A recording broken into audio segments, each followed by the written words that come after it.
Prosedur perhitungan produktivitas total. Jadi, yang pertama itu, pelanggan itu bakal menyampaikan ordernya dan nanti itu diterima oleh production manager. Kita bisa lihat di sini itu ada beberapa wanita itu suka sama tas, kemudian mereka itu mencari tas dengan beraneka ragam.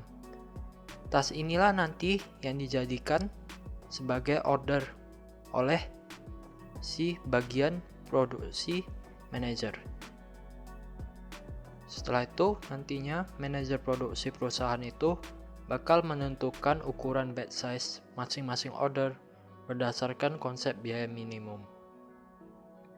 Ketika satu batch telah selesai, maka dikirimlah ke gudang dan batch berikutnya. Pengiriman produk itu kepada pelanggan dilakukan secara terus-menerus, yakni itu sekian unit per periode, sesuai dengan permintaan pelanggan dengan tas tadi itu. Setelah itu dilihat pola produksinya, apakah cycle time-nya itu lebih besar dari runtime-nya, atau cycle time-nya itu lebih kecil dari runtime. Setelah itu, dicari total waktu untuk menyelesaikan satu run pada masing-masing produk. Jadi produk kita itu tas, dicari total waktu untuk menyelesaikan satu run-nya. Setelah itu, dikembangkan formula dan integrasi setiap order. Contohnya seperti berikut ini. Kita dapatkan formula untuk mencari total biaya setup itu sama dengan S dikali A bagi Q. Jadi S itu adalah biaya setup, A-nya itu jumlah permintaan pelanggan dibagi dengan ukuran batch. Habis itu, untuk mencari total biaya stok itu ada dua, rumusnya sama sih. Kalian bisa pilih salah satu. Mau menggunakan S kali A bagi Q tambah H-nya itu nanti menggunakan biaya penyimpanan dalam kurung 1 kurang D-nya itu kecepatan pengiriman dibagi dengan kecepatan produksi, kemudian dikali dengan ukuran batch dibagi 2. Atau kalian juga bisa gunakan rumus total biaya setup ditambah total biaya penyimpanan. Jadi untuk yang H dikali 1 kurang D per P kali Q per 2 itu artinya adalah total biaya penyimpanan stok dalam dolar per tahun. Setelah itu, untuk mencari ekonomi batch quantity, kalian bisa gunakan rumus akar pangkat 2 dari 2 kali S biaya setup kali A jumlah permintaan pelanggan dibagi dengan H biaya penyimpanan dikali 1 kurang D per P. D-nya itu kecepatan pengiriman produk bagi dengan kecepatan produksi.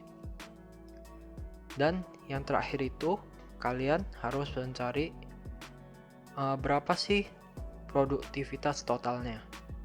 Oke, jadi kita langsung aja ke case-nya untuk menghitung produktivitas total. Oke, jadi kalian bisa lihat tabel ini.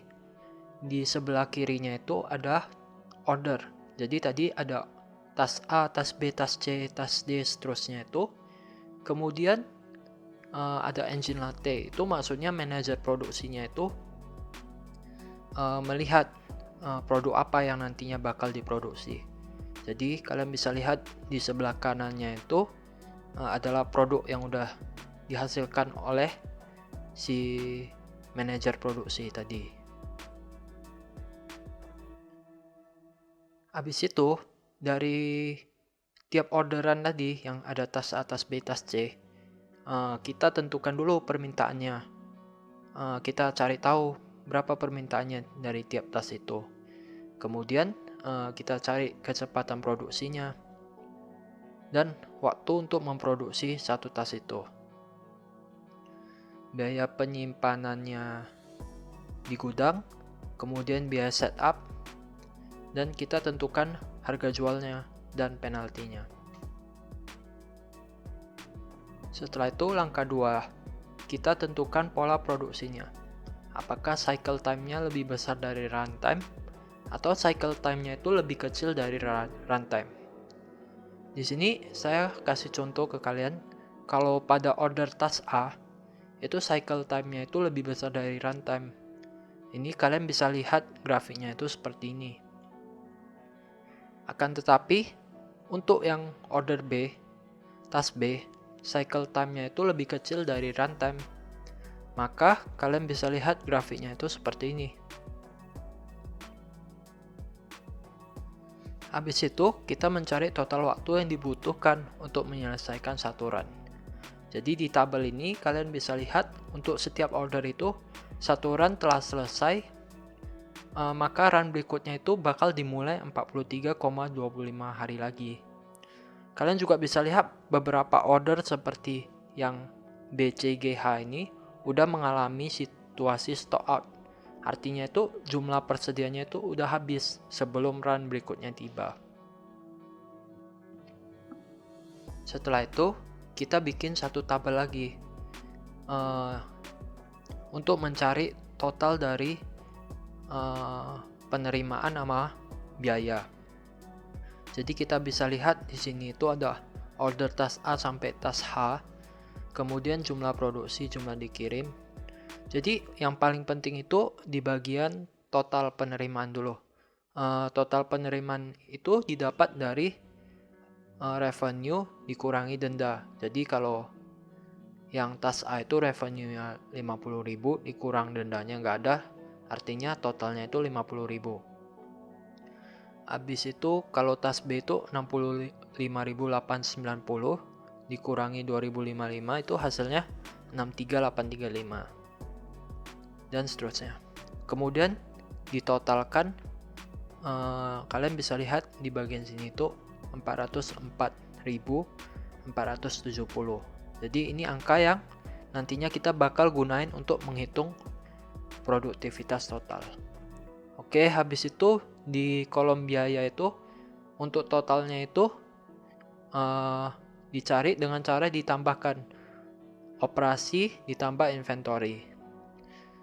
Kemudian nanti total biayanya itu 263.103 itu yang bakal kita masukkan ke dalam perhitungan produktivitas total. Oke, jadi untuk menghitung produktivitas total itu kita harus cari 3 angka dulu. Depresiasi, biaya ADM, dan biaya operasi tambah inventory. Biaya operasi tambah inventory itu didapat dari yang tadi total biaya 263.103. Untuk biaya ADM dan umum itu dikasih tahu di soal sebesar 15.000 per tahunnya. Oke, jadi kalau depresiasi itu dicari dengan cara total nilai aset dibagi dengan tahun masa pakai. Jadi di soal ini dikasih tahu kalau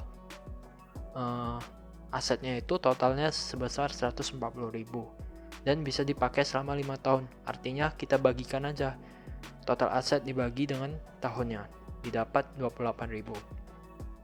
Habis itu kita totalin ketiganya ini, 28.000 tambah 15.000 tambah 263.000 didapat 306.000. Untuk mencari produktivitas total, kita ambil tadi yang 470 dari total penerimaan itu, kemudian kita bagi dengan 306.000.